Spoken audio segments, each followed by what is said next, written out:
Greetings, everyone. We are from Group 5. Please enjoy our story. The Despicable Village by Group 5.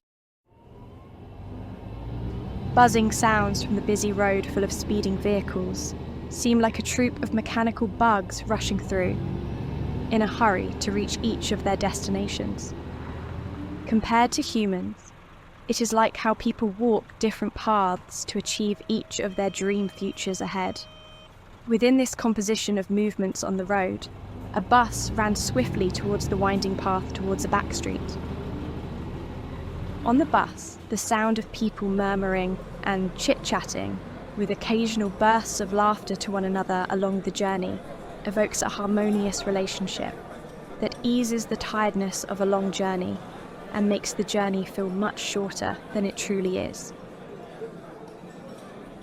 On the fifth row of the bus, a man in his early 30s gazes through the window, along with the ever-changing scenery as the bus rattles along to a part of an urban area. The peaceful landscape conjured up such an amazing feeling, as if he was truly in the realm of magnificence and greatness right now. There is a word in Khmer that reflects the meaning of a progression towards greatness or great improvement. Cambodians often name their children with that word as a blessing for their children to always achieve merit in their lives. And the word and the man's name are identically called Shamroon, which manifests that hope of every parent wanting their children to have a great life. The sound of people murmuring on the bus with a soft sound from the bus radio, along with the beautiful view of the ready-to-be harvested rice field, which creates an illusion of the never-ending golden carpet, allows Shamroon to repose while imagining the new life journey ahead of him when he arrives at the destination. With a new hope, he smiles to himself and thinks how, this time, he will achieve his dream of living with peace of mind. After a long way of travelling, Shamroon eventually arrived in the village. The journey took him around 6 hours to become a newcomer to this village. From his first arrival, Shamroon got very impressed with this new environment and atmosphere. The village was crowded. Some houses were big and some were small. All of them were surrounded by fences placed in separation between each house. During spring, the weather was so nice. The leaves of all trees were all green, swaying along with the destination of air blowing. Whereas the villagers seemed to be so friendly, happy, and busy at their work all at once. They smiled, showing off their teeth, and they even smiled at Shamroon like he had been an insider for a long time, which reflected that his new arrival didn't stir any whisper from any villager. This made him feel weird and insecure immediately. "This is more unusual than I expected," said Shamroon. Despite that, Shamroon still always kept bear in mind about the reason that pulled him to be here. Gradually, the interaction between Shamroon and the villagers started in a good stage. His friendliness and appearance with neat clothes on and expensive stuff like platinum rings, necklace, and black gentle watch on the wrist caught their attention closely. After small talks, he decided to walk around the areas of the village a bit more in order to inspect what was behind the scene. Unfortunately, as the sun was being hidden behind the mountain, Shamroon had no more intention to go any further, but to find a place to settle himself. As dawn broke over the village, the newcomer, Shamroon, stepped his feet through the narrow paths lined with modest big wooden houses with 4 bedrooms and one small grocery store at the front, which was owned by a woman named Edjuri. There was a tag sign that said, "Room for rent." Edjuri is a 43-year-old widow living with a 15-year-old son, whose husband died 5 years ago from the fall of a big tree while cutting it to build the last part of their dream home, which is Edjuri's current home. It resulted that Edjuri and her son helped each other to continue building this house until it got done. So, she decided to put it up for rent until now. Excuse me, are you the owner of this house? Yes, I am. Are you a newcomer? I have never seen you before. What's your name? Yes, I am the new one here. My name is Chamryun. By the way, I am looking for a place to stay. Your house looks big and beautiful. Do you have any room left? Oh, young man, you are so lucky. You are at the right place. One room is available right now since my former tenant just moved out 2 days ago. Frankly, this house has 4 bedrooms, but there are only 2 bathrooms. Would you mind sharing it with the other tenants? Oh, what a relief. Yes. I don't mind at all, but, how much does it cost per month? Since I would like to stay here for longer until I finish my work. Not too much. Just 400,000 reals per month. This is the special price among all. Oh, no. Don't you think it is too expensive, ma'am? How big is the room? Can you guide me through? You have to decide real quick, young man, or else you will have to find another place to take the shelter. And I guarantee that there will be no other good house with a perfect room compared to mine in this area. Shamroon, who had been tired for the whole day, just couldn't even raise his leg to walk away because the sky turned dark already. Eventually, he decided to pay for the rent and settle in quickly. As when he arrived in the room, it was quite small compared to the price. His tension started to rise up immediately, and he started to realize that Idrui was not an honest person. Then, he straightened off unpacking his belongings and called it a night. The result of spending all his energy yesterday got him to wake up after the sun had shone. He opened his eyes at 9 o'clock already. The sun was too bright for him to open his eyes widely in the front door of the house. What he could see was only Idrui smiling at him, showing off her one cracked tooth from the grocery store. Suddenly, Shamroon's stomach started to rumble because he had not yet eaten anything since yesterday. So, he decided to step his feet, walking straightly to Idrui. The shelves were neatly stocked with fresh vegetables and other essentials. Idrui welcomed and also invited Shamroon into the store. Good morning, ma'am. Do you have anything for breakfast or anything else like I can cook this morning? I don't have any cooked food rather than these fresh vegetables and meat, as you can see. These vegetables were planted by me and my son. Everyone here would rather come to my store than go to other stores in this village. It's the best among all. There is no chemical fertilizer put in these vegetables while planting. It's fresh, super fresh. Haha.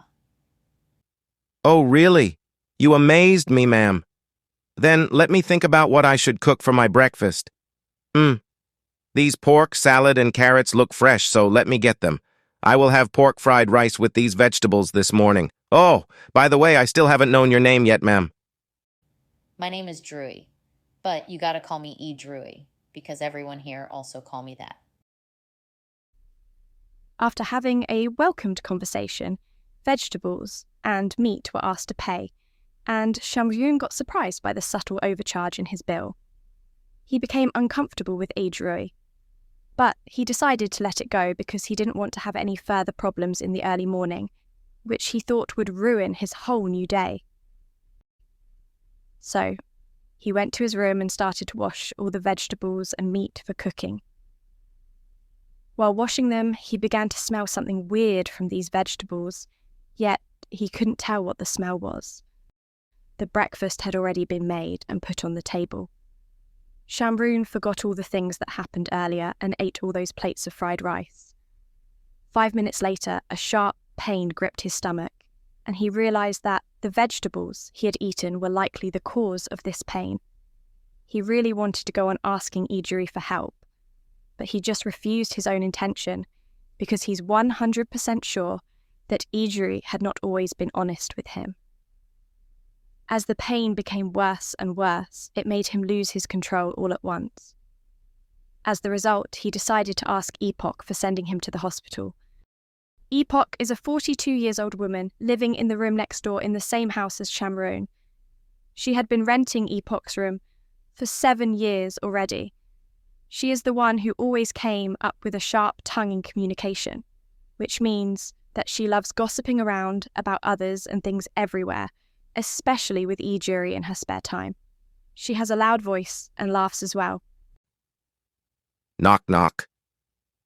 Hello. Is there anyone in the room? I need help. Please. What can I help you, young man? Oh no, boy, your face looks so pale. You must be the new tenant, right? What happened to you? Yes, ma'am. I'm feeling intense stomach pain right now. I can't bear it anymore. I think I need to go to the hospital now. Can you please help me? Why not? You come to the right person, boy. I'm here to help you. Let's go and hop on my red 2005 Honda Little Cup quickly. Ouch! Ow! But how long will it take us to be there? Please, ma'am, ride me to the nearest one. Okay, I'll find you the nearest. It will take us only 10 minutes to be there.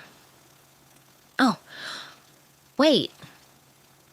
It's 10:30 already now, but I still haven't got any breakfast. Plus, I'm so tight on cash for the petrol. It would be nice if you cover these with just a small amount of riels. Yes, marm. Please go now. Gah! Ouch! While riding the motorbike, the further conversation began. I guess I know what was the cause of your stomach pain. You know, the house owner is a witch. You must have eaten all those pieces of shastrisk tea, right? I mean, those vegetables are all covered with chemical substances that make them look fresh in the long term. I never bought anything from her store, even though I'm her tenant. Everyone here never goes to her store again after facing what you face today. Oh, one more thing. She always overcharged and overweight the meat and vegetables. Please speed up, ma'am. I think I'm gonna die. The motorbike was parked under a tree in front of a small, comforting building with a light-coloured wall and Red Cross symbol up on the roof. There were a few tall, big trees and some colourful flowers beside the building. Also, there was no other patient but Chamaroon and Epoch there. Epoch guided Chamaroon inside, and suddenly there was a man named Shamrong who looked probably in his 30s like Chamaroon coming close to him and took him to the treatment room. Epoch decided to guard Chamaroon around until she got her compensation. After receiving the rescue from Dr. Shamrong, Chamaroon was being asked to stay in the hospital for around 2 hours more till he fully recovered from the pain. Epoch opened her eyes widely after hearing that, because she couldn't wait any longer, and all she needed was Shamroon's money. I had been waiting for you for almost an hour just now. I need to grab a bite to eat soon. But earlier, I was in a rush, sending you here till I had forgotten to bring any cash with me. Oh, ma'am, thank you so much for your kindness riding me here all along the way. I appreciate your generosity so much. I'm really sorry for keeping you waiting till this long. I didn't bring much money as well, but this is for you, ma'am. I hope you have a wonderful day. 60,000 riels. Yuck, I have been stuck in here for almost 2 hours now, and I even skipped my breakfast because of you. Now you gave me only this amount of I'm so disappointed, man. My generosity hasn't paid off at all. You waste my time. How could you... I don't know. Just give me 100,000 reals more. What? Don't you think it is too much? I really appreciated everything you did, but this is coercion. If you still keep demanding like this, I have no choice but to call the police. I don't care. I saved your life. Just give me the money or else I will spread this news to everyone in the village, including Jury too. Ha! Ha! You will be kicked out of this village soon, scumbag. Go! Go call the police now! Shamroon suddenly awakened from the argument and fully pulled himself back to his senses. I'm not here to have any arguments. This woman has actually saved my life. Okay, just end it here, thought Shamroon. This deep thought ended the argument with a peace solution. The demanding amount of money had been given to Epoch, then disappeared herself immediately, while Shamroon also sat himself down on the chair next to the Fowler bed. Shamrong, who had also been in the incident earlier, saw and heard everything. He admired Shamroon silently for the solution. Their long conversation built a close relationship, which got them to know more about each other. I'm really sorry to hear what happened earlier.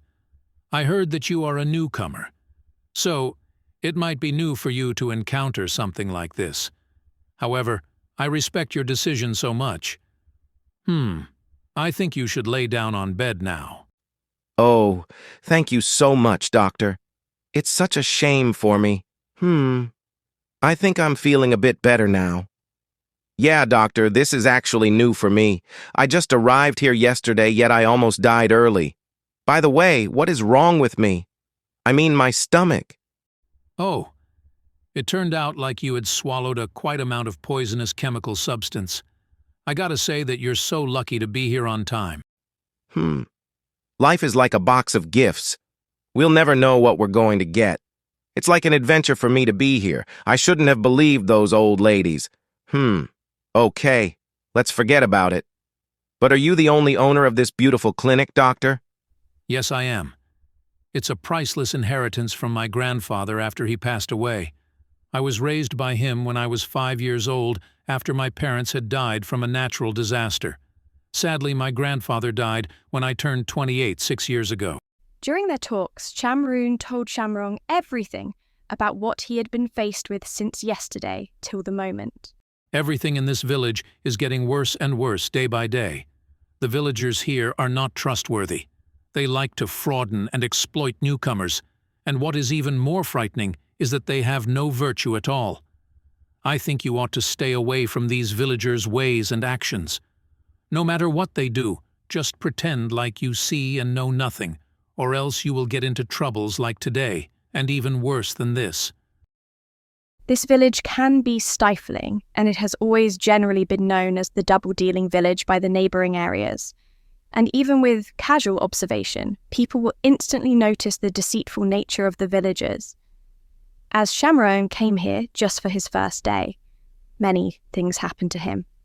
Being deceived and conned into renting a room, bought poisonous vegetables, despite cooking it, and got tricked into paying 160,000 riels for a ride which started to get under his skin. There, inside the clinic, Chamroon lay down on the bariatric bed, lost in his thoughts after he had a few conversations with the doctor. God, this is unbelievable, such a relentless run of bad luck. Will I be able to finish this mission with fruitful results or just get kicked out like that woman said? Come to think of it, the doctor is somewhat handsome though. Oh, stop it, what am I thinking? Shamrong, the doctor, has been living here for almost 30 years. After his grandfather passed away, he considered moving, yet he failed every time he tried to make the final decision. Making decisions seemed subjective, as if there was no clear benefit for him to leave. In contrast, there is something causing a dilemma. Epoch's motor sound filled the area, driving the newcomer to the clinic.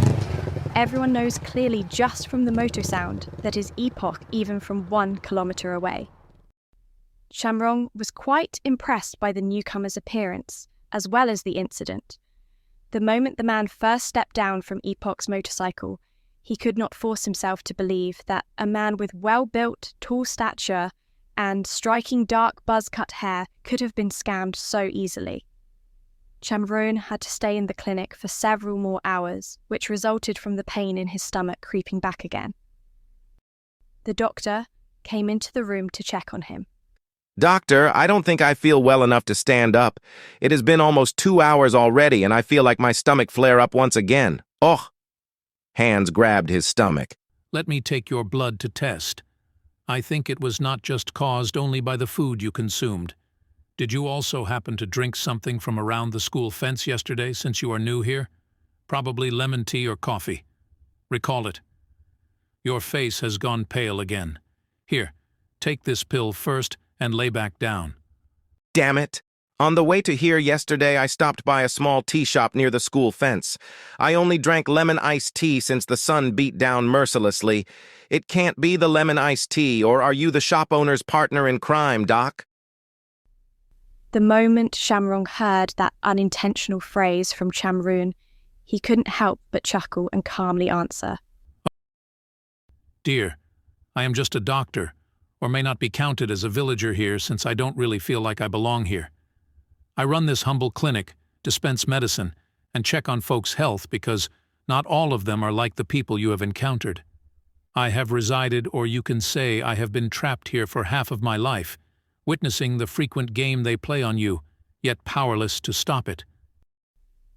That response silenced Chamroon eventually.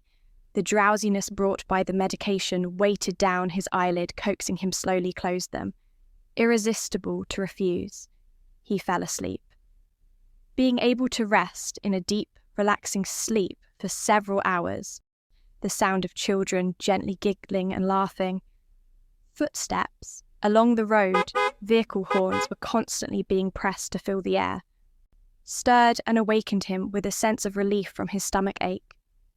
He looked outside the window. The chilly breeze rippled through the face, making him feel spring back to his life. He saw the view of crowd, children dressed in their public school uniform, white shirt and blue ink short and skirt. Some were walking in group and alone on the sidewalk. There was an amusing long line of students pedaling their bicycles heading to the north. It was 5 o'clock in the evening, and the children were returning home from school, and people were heading back and forth from the market, carrying varieties of meat and vegetables which could be cooked for dinner. In Shamroon's point of view, this village is somehow peaceful. There is a complete school for children to freely receive education, a market for people to trade and make a living, and even a pagoda for elders to pray for peace of mind. It is unbelievable and disappointing to have encountered this disheartening experience. He turned back inside and carefully sat up. He called the doctor, intended to inquire whether he could be discharged. Right at the same time, Shamroon came in and gave him 3 days of pills. Take this and come back in 3 days. My clinic doesn't have PCR, so I have to send your blood to the town. It might take a few days to get your blood test results. Make sure to take your medicine on time and watch what you buy around here. If you want something decent, perhaps you have to head south. Something there is different. PCR, polymerase chain reaction. This test detects the presence of viral genetic material in the blood. It can be used to diagnose a current viral infection and can provide results much faster than an ELISA test, sometimes in just a few hours. Thank you, Doc. Anyway, sorry about what I said earlier. And do you know where the village chief lives? The head of the village, Uncle Sock, is 56 years old, married with 4 children. 2 of them are pursuing degrees abroad, and he is living in his luxury wooden house, which illegally traded, yet no one was able to sue him, with his wife and 2 sons. His wife is a moneylender in the village. She lends in quite high interest. He even owns 2 BMW cars and 2 computer harvesting truckers. To him, the village he leads is peaceful for everyone to live. Ah, yes, Uncle Sock. You must have a lot to ask him. You see the blue roof over there, that is his house. One more thing, you are not an ordinary person. Are you a policeman? You must be here with reasons. Well, the paper cannot cover the flame. I am actually a policeman. I have just been assigned to work here for a while. Thank you for telling me this. You look somehow content. Is there anything that may benefit from my existence? With complete confidence, the doctor beamed with contentment on his face when he heard the police question. In his mind, he thinks something he desires to see is about to happen and responds with a sunny disposition. Can't deny. I would like to say yes, and I hope so. By the way, beware of people here, as I have already warned you, especially the woman who assisted you here and the owner of the room you rent. Please, bear in mind that you have already caught their attention, so interacting with the chief may not be as you expect it to be. If that is what you wish for, I hope I can help. If there is anything you need my hand, please don't be afraid to reach out to me. I'm currently renting Idri's room, and even though the price is emptying my pocket, I have to complete this mission. Before paying for the treatment, Shamroon's guard went up, as he is still haunted by the morning incident, suspecting that the doctor might also con him like the 2 women. He stood up and followed the doctor out, scanning around the clinic and other patients. Some patients also come from the South Village, in a heartbeat stunned by his intriguing beauty. He smiled at them and turned back to the doctor. He accidentally locked his eye on the doctor from behind, secretly admiring and cherishing the back view of the doctor. He doubts how a man can be this eye-catching. People in the clinic keep mumbling about the newcomer, which spread all around the village. The doctor sat down and wrote the receipt for Shamroon. As he looked up, he met Shamroon's gaze. He harboured a secret smile. Here is the receipt. You can go to pay the bill at the checkout desk. And don't forget to come back in the next 3 days. Not only are you beautiful, but you are also kind, Doc. This is impossible for the treatment price. 60,000. Is this true? I will charge you more then, but not today since you said your pocket is empty now. They ended their conversation, and Shamroon thanked the doctor and left the clinic heading back home to prepare his backup plan for his next move. As Shamroon had been venturing into the insane village for a while, he soon found himself entangled in a tapestry of challenges and dilemmas, each thread threatening and frightening him into a fabric of daily life. After he left the hospital, he came back to his tidy room, carrying a hint of exhaustion, and thought that his presence of coming to this village, whether is right or wrong as it was just a first day enters the town, he faced many despicable situations. In the quiet depths of night, under the sky that is full of stars, Shamroon lays on his bed thoughts of the impending meeting with the village chief. A person Shamroon wishes to be a better leader who can deal with the exploited villagers. Since he is a new villager here, Shamroon realized he couldn't navigate the problems alone. He needed someone who he trusted and could solve these conditions together. With a sense of urgency, Shamroon approaches Shamrong as he will come back to the clinic in 3 days. On a misty morning in the village, today marked an appointment with the good doctor. Shamroon enters the clinic and waits for the queen. As he waited in the lounge area, he found himself glancing at Doc. Shamrong consults with the other patient, admiring dedication and empathy, as Shamrong has a soothing voice and etiquette manner to each patient with care and compassion. Sitting and praising Doc Shamrong in mind alone, his name is called, Shamroon entered the consultation room with a feel of butterflies in his stomach. He greeted the doctor warmly. Throughout the consultation, Shamroon marvelled at Doc. Shamrong kindness found himself drawn into Doc compassion and depth of character. Despite this, Shamroon couldn't deny his feelings toward Doc Shamrong. After consulting his medical concern, Shamroon starts to tell the story and needs the doc's hand to involve and solve these challenges. Please come with me to Uncle Sock House telling him to deal with this kind of villagers. But if Not easy to discuss with Uncle Sock. He is not a person as you expected. He was the chief of the village, but never did as well as his duties. He always exploited and took bribes from the people. we cooperate one-handed, I think we can change his mindset and enable him to fulfill his role as a good village chief, and the people in villages will live happily ever without jealousy and greed. Okay? If you want to do it, I would consider joining you. Be brave like this, which fits to be a boyfriend of a handsome policeman like me. Wait. What are you saying? Conversation. Shamroon leaves a clinic, his expression filled with love and happiness as he has an opportunity to join a mission and could see Shamrong every day. Days later, as the doctor has a motor, he comes to pick up Shamroon and goes to the chief house. Shamroon sat on the motor, and soon he suddenly hugged the doctor's waist behind. Hugged like this. I'm scared to fall off the motor. For a moment, they had arrived at the head of the village house. Arrived the chief's house, Shamroon was standing in front of the gate, and his eyes open widely, didn't expect how big the inside was. Even the gate stood tall and imposing, crafted with a wooden and intricate Khmer-style architecture that saw the power of richness and cultural significance. Shamroon was surprised and admired as he caught his eyes on the patterns that adorn the massive wooden structure. As he gazed for a moment, he suddenly realized to ring the doorbell so he could enter the house to meet with the owners. No one comes to open the gate. Then he clicks on it again. Moments later, the gate swung open, revealing an old man with a blue plaid shirt, black pants, wearing hats, and in the hand was holding shears. Shamroon immediately thought he would be a gardener in this house. His face broke into a warm smile and greeted Shamroon. Who are you, sir? Why are you coming here?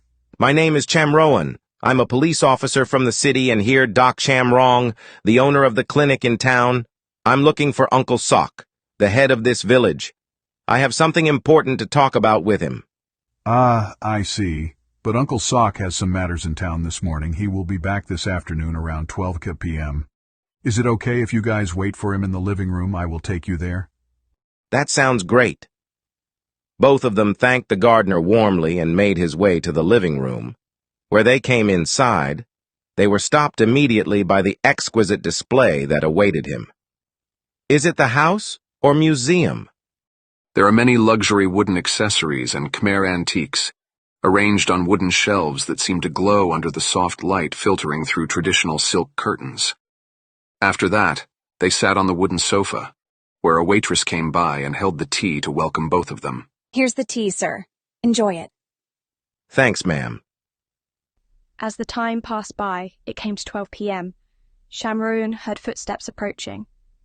Then he stands up and greets Uncle Sock, as he wears white shirts with a black pants, a slight moustache, wears a gold ring on his fingers, and wears a Rolex brand watch on his left hand, holding an iPhone 15.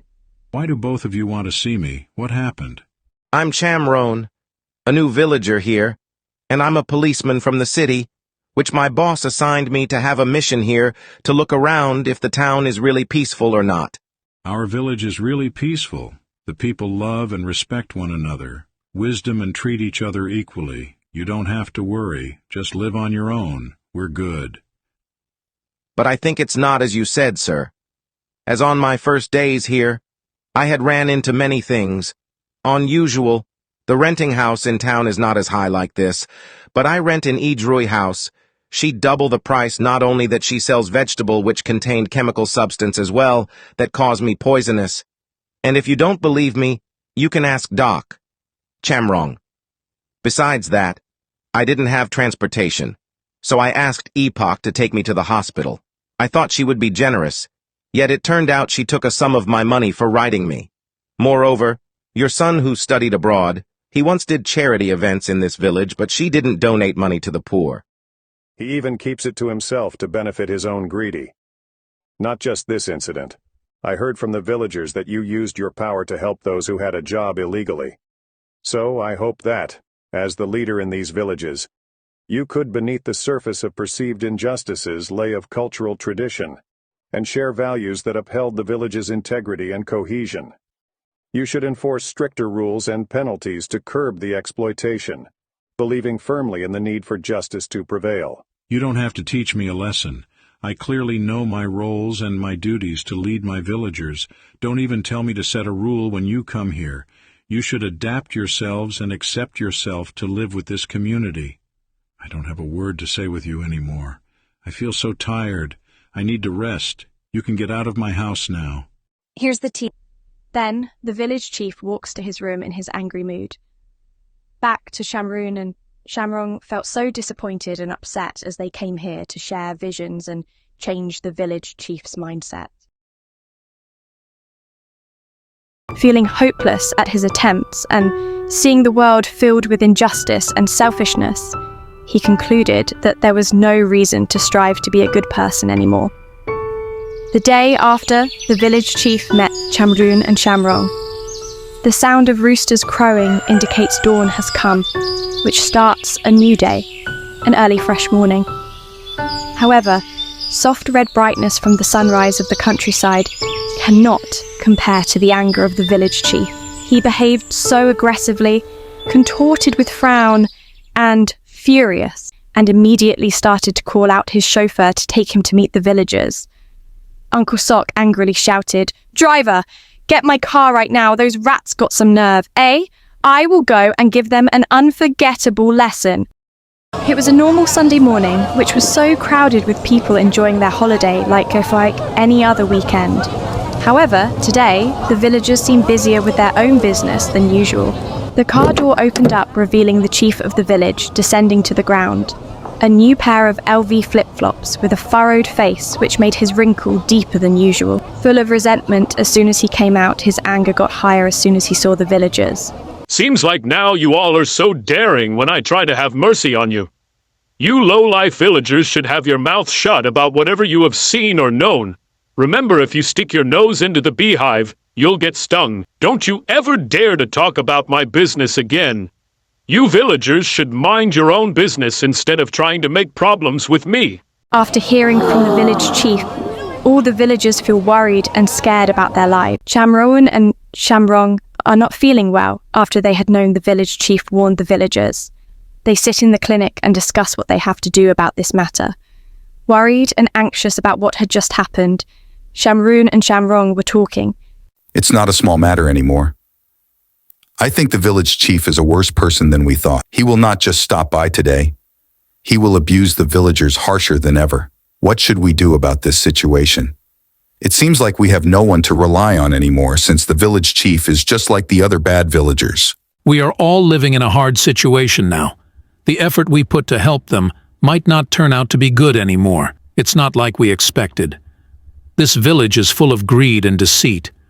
I don't want to live in this village anymore if I have a choice. I want to leave. All my effort is useless now.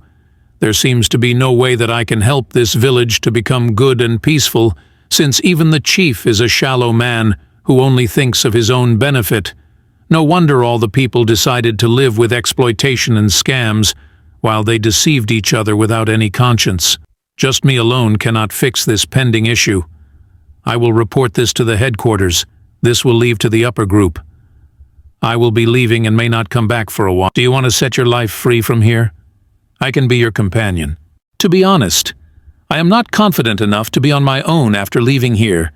I was born and grew up here. I feel bad to leave my beautiful and meaningful house that my grandfather gave me. I understand that you hesitate because of your memories with your grandfather. But don't you think that he will not be able to rest assured if you keep losing yourself here with sorrow and pain like this? You said you always feel trapped here. Do you really not want to leave? Believe in me, I will not leave you alone. The next day, Shamroon and Shamrong left the village and went back to his headquarters to report about what happened in the village. Shamroon reported that he found out that the exploitation not only came from the villagers, but it was also from the village chief and also his son, whose name Nok. He is a criminal who exploits money from the various villagers and lies that it is for a charity to help people in need.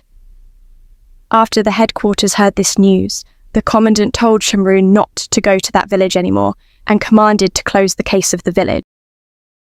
Actually, the chief of the village already had his people in the headquarters who bribed the higher-up to shut down any investigation in the village. Shamroon couldn't believe how all his hard work had come in vain, and the issue was still the same without any further solution. Shamroen and Shamrong decided to leave the village together since their conscience in making peace in the village could never succeed here. They decided to use their kindness somewhere else, where others understood and wished to have the same goal as them. Somehow, Shamrong and Shamroen were not happy about leaving. But what can they do when everyone had no conscience or tried to change at all? Is it worth it to waste our hard work on something that will never change? Or are we too coward to face it more? It is the question here. As for Shamrong and Shamroen's relationship, we let you all imagine by yourselves. Pete, it is really what you think. Thank you for watching our video till the end.